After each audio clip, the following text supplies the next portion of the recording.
Région très connue au nord-ouest des terres du milieu, terre toutefois étrange et hostile en certains endroits. Aujourd'hui, sans trop entrer dans les détails, parlons de la région d'Eriador. L'Eriador était une grande région tempérée et habitée, située au nord-ouest de la terre du milieu, qui connaissait des étés chauds et des hivers de plus en plus rigoureux. Dans sa plus grande largeur, elle s'étendait environ sur 675 milles d'est en ouest, environ 690 du nord au sud, 740 du nord-est au sud-ouest et 750 du nord-ouest au sud-est. Les montagnes d'Eriador sont les monts Brumeux à l'est, les montagnes d'Angmar au nord et les montagnes Bleues à l'ouest.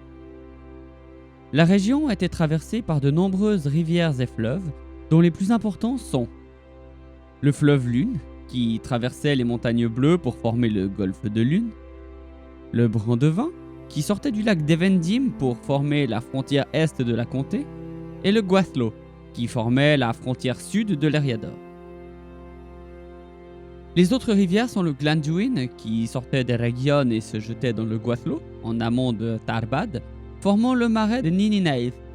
Bien sûr, il ne faut pas oublier la Bruinon qui passe à Foncombe, la Mitaithel qui sortait des Landes d'Éten et sur laquelle passait le dernier pont, le tristement célèbre tournesol de la vieille forêt qui perdit les hobbits. Et parlant de hobbits, il y a toutes les petites rivières de la comté, comme l'Eau, le ruisseau de Stock ou encore la rivière de la comté, qui toutes se jetaient dans le Brandevin. Le centre de l'Eriador était parsemé de nombreux groupes d'élévation, dont les collines des Tours, les collines des Vendim, les collines du Temps, ainsi que les hauts lointains, les hauts blancs, les hauts du sud et du nord, et bien entendu les terrifiants hauts des Galgal que tout le monde connaît trop bien.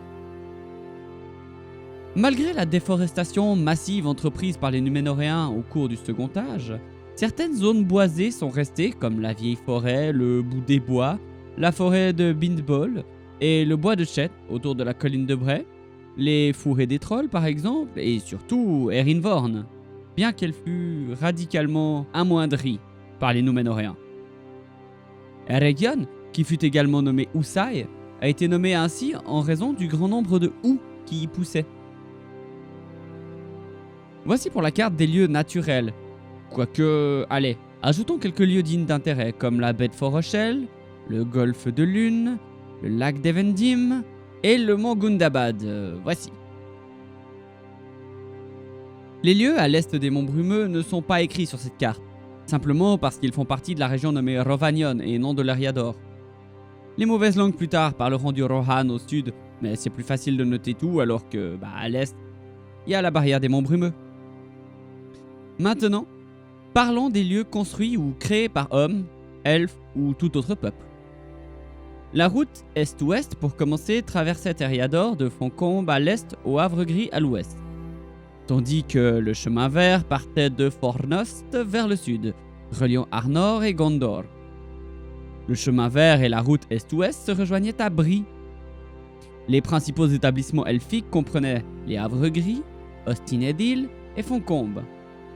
Pour les Dúnedain, il y avait le mont Venteux, autrefois nommé Amonsul, c'est ainsi qu'on le nommera sur cette carte, Anuminas et Fornos Erain, ainsi que les ports núménoréens de Tarbad et Londaer, anciennement nommés Vignalonde. Ajoutons pour finir le nom des régions, avec les trois anciens royaumes de Arthedain, Cardolan et Rudor, qui formaient le grand royaume d'Arnor. Notons la comté, Forlindon et Arlindon, avec les ports de Forlond et Arlond, Angmar et Carmdum, ici au nord, et la Moria et l'Éole de Thorin. Puis finissons avec Eregion, Miniriath, le pays de Dun et Enedwaith, aux portes du Rohan. Vous avez là une carte relativement complète de la région d'Eriador. Bien sûr, certains petits détails ne sont pas notés, comme les petites rivières de la comté ou les autres villages autour de Brie. Maintenant que l'on a les lieux, faisons un rapide survol de l'histoire globale, car la plupart des régions ont eu leur épisode dont voici la liste non exhaustive. La comté, la vieille forêt, les hauts des Galgal, le royaume d'Arnor, Eregion, la Moria, Angmar et Tarbad. Évidemment, certains lieux sont abordés dans des épisodes dédiés à des personnages. Pensons par exemple à Foncombe, qui est très lié à Elrond. Du coup, nous parlons de Foncombe dans l'épisode sur Elrond. D'autres sont pareils. Allez, au premier âge maintenant. Les 3 familles d'elfes sont passées par Eriador sur leur chemin vers Beleriand pour faire le voyage vers Valinor. Les Vanyar furent les premiers, suivis de près par les Noldor, mais la 3e famille, les Teleri, resta en retrait et ne fut poussée à avancer que sur l'ordre de leur seigneur, Elwë, qui tenait à retrouver Valinor. Plus tard, certains des Nandor, restés en arrière, finirent par passer en Eriador et y demeurèrent un certain temps avant que Denethor ne rassemble autant de Nandor que possible et qu'ils ne partent pour Osiriand pour devenir des Laïquendi. Promis, un jour on parlera des familles des elfes, mais c'est difficile. En l'an 310 du premier âge, les premiers hommes des tribus Edain, ancêtres de la maison de Béor et de la maison de Hador, traversèrent l'Eriador. De nombreuses sous-tribus des 2 peuples restèrent en arrière, et lorsque les peuples réduits, désormais dirigés par Béor et Marak, atteignirent Beleriand, ceux qui étaient restés en arrière occupèrent de nombreuses parties d'Eriador. C'est de ceux-ci que descendent les gens de Bree, probablement. Les Béoriens furent découverts par Finrod Felagund. Ces hommes se lièrent rapidement d'amitié avec les Eldar et entrèrent à leur service. Mais Bereg, arrière-petit-fils de Béor, était mécontent et ramena ceux qui partageaient ses idées par-delà les montagnes en Eriador. Les hommes étaient toujours attirés vers l'ouest, vivant également en Eriador durant le premier âge. Des hommes connus sous le nom de hommes basanés furent conduits par Bor et Ulfang en Beleriand en 463. Et ils rencontrèrent alors les Eldar. Sauf que, vous savez comment ça s'est terminé, avec les larmes innombrables et tout ça. Après la grande colère et la destruction du Beleriand, de nombreux elfes partirent pour Aman, tandis que le reste des Edain partirent vivre sur l'île nouvellement formée de Númenor. Les elfes restants s'installèrent à Lindon et en 750 du deuxième âge, les restes des Noldor établirent le royaume d'Eregion au sud-est d'Eriador. Au début du second âge, Galadriel et Celeborn traversèrent l'Eriador avec de nombreux Noldor à leur suite, ainsi que des Sindar et des Elfes Verts. Et pendant un certain temps, ils habitèrent dans le pays autour du lac Nenuyal, qui plus tard sera nommé Evendim, gouvernant les Eldar en Eriador, y compris les compagnies errantes de Nendor Zadigen. Les descendants des Edain y habitèrent également aux côtés des elfes. Ces hommes occupaient généralement les collines du Temps et les hauts du Nord, donc Amonsul et Fornos. En 600 du deuxième âge, les premiers navires nouménoréens commencèrent à visiter la Terre du Milieu, et lorsque la nouvelle parvint aux hommes d'Eriador, ils furent stupéfaits et effrayés quelque peu. Sur les collines des Tours, les Núménoréens rencontrèrent seulement 12 hommes d'Eriador, et les 2 parties reconnurent leur ancienneté et leur parenté. Les Núménoréens découvrirent que les gens vivaient dans les collines à l'est du Baranduin, qui deviendra Brandevin, et étaient probablement les descendants des peuples de Béor et Hador qui n'avaient jamais traversé les montagnes bleues. Oui, on parle très probablement là des gens de Bree. En 725 du deuxième âge, Aldarion visita pour la première fois Lindon et Eriador et commença une longue amitié avec Gil-galad, le roi des Noldor. Il fit de nombreux voyages en Terre du Milieu et établit le havre de Vignalonde, plus tard connu sous le nom de Landaer, sur les rives de la rivière Gwathlo, une décision qui s'avéra cruciale dans la défaite de Sauron plus tard dans le second âge.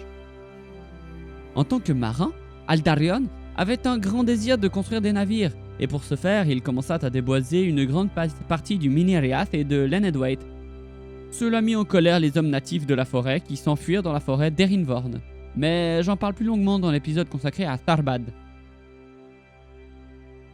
Les Noldor d'Eregion se lièrent d'une amitié sans pareille avec les nains de Khazad-dûm, au bénéfice des 2 peuples, et il y eut beaucoup de trafic entre la cité elfique d'Ostin-Edil et la porte ouest de la Moria. Dans sa tentative de les corrompre, Sauron leur enseigna comment créer les anneaux de pouvoir. Vous connaissez la suite. Les elfes réalisèrent qu'ils avaient été trompés et lui cachèrent leurs anneaux. Sauron, cependant, exigea que tous les anneaux lui soient donnés, car ils avaient été créés avec son aide. Devant le refus des elfes, Sauron se vengea et, en l'an 1693, commença la guerre des elfes et de Sauron avec une invasion de l'Eriador en 1695. Elrond fut envoyé par Gil-galad avec une force pour aider Celebrimbor, mais tout ce qu'Elrond put faire fut de se retirer avec quelques survivants vers le nord.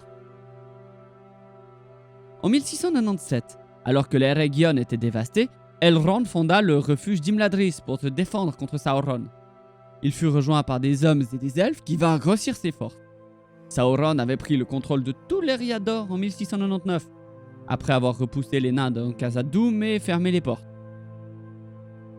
Alors que Sauron envoyait la majeure partie de son armée à l'ouest pour attaquer Lindon, il dut laisser un fort détachement derrière lui pour contenir Elrond et assiéger Imladris.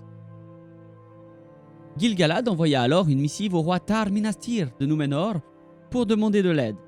Mais quand les navires arrivèrent finalement en 1700 du Deuxième Âge, débarquant à Lindon et Vignalonde, Sauron préparait déjà son invasion de Lindon. Les forces de Gil-galad, Elrond et Kériatur causèrent de lourdes pertes au quai de Sarn avant que les forces de Sauron ne soient complètement détruites à la bataille de Gwathlo, où Sauron ne s'en sortit qu'à peine en vie. Cependant, l'Eriador était en ruine car beaucoup d'hommes, d'elfes et de Núménoréens avaient été tués par Sauron, et ses forces avaient ravagé les terres et détruit la plupart des forêts restantes.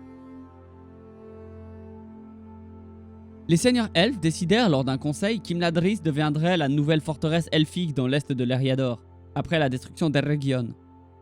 Gil-galad conféra également l'anneau Vilya à Elrond et en fit son vice-régent. Je ne vous ferai pas l'affront de vous raconter une 12e fois la bataille de la dernière alliance, mais ce rassemblement eut lieu à cette époque, environ, afin de battre Sauron une fois pour toutes, pendant qu'il était le plus faible. Au Troisième Âge, les événements notables sont pour la plupart déjà racontés plus en détail dans d'autres de mes vidéos. Ainsi Arnor, sa division et sa chute, le royaume d'Angmar et son roi sorcier, la fondation de la comté et son maire, le pays de Bouc avec sa famille dirigeante, les Brandebouc, et bien sûr la guerre de l'anneau, Frodon et le Conseil Blanc. Quelques informations du 4e âge toutefois. En l'an 1422 de la datation de la comté, le 4e âge a commencé après le départ des porteurs de l'anneau, la défaite de Sauron et le rétablissement d'Arnor au nord et de Gondor au sud. En l'an 6, le roi Elessar d'Arnor fait de la comté une terre libre sous la protection du sceptre du Nord et déclare qu'aucun homme qu'il soit ne doit jamais entrer dans la comté. En l'an 15, Elessar séjourna au lac d'Evendim et rencontra ses amis au pont de Brandevin, respectant ainsi l'interdit qu'il avait promulgué sur la comté. En l'an 31, il donna les marches de l'Ouest, la région située entre les hauts lointains et les collines des Tours, à la comté, et ajouta officiellement le pays de Bouc à la comté. En l'an 61, Sam finit par traverser la mer et en l'an 63, Merry et Pipin quittèrent la comté et voyagèrent vers le sud jusqu'à Rohan et Gondor. On ne sait pas combien d'elfes, si tant est qu'il y en ait eu, qui sont restés en Eriador au cours du 4e âge. On peut supposer en tout cas qu'il ne restait que très peu de Noldor. Voilà pour l'histoire résumée d'Eriador. Je vous invite à aller regarder les autres vidéos sur les royaumes, personnages et régions d'Eriador pour plus de détails. Car évidemment, ici, c'était un survol.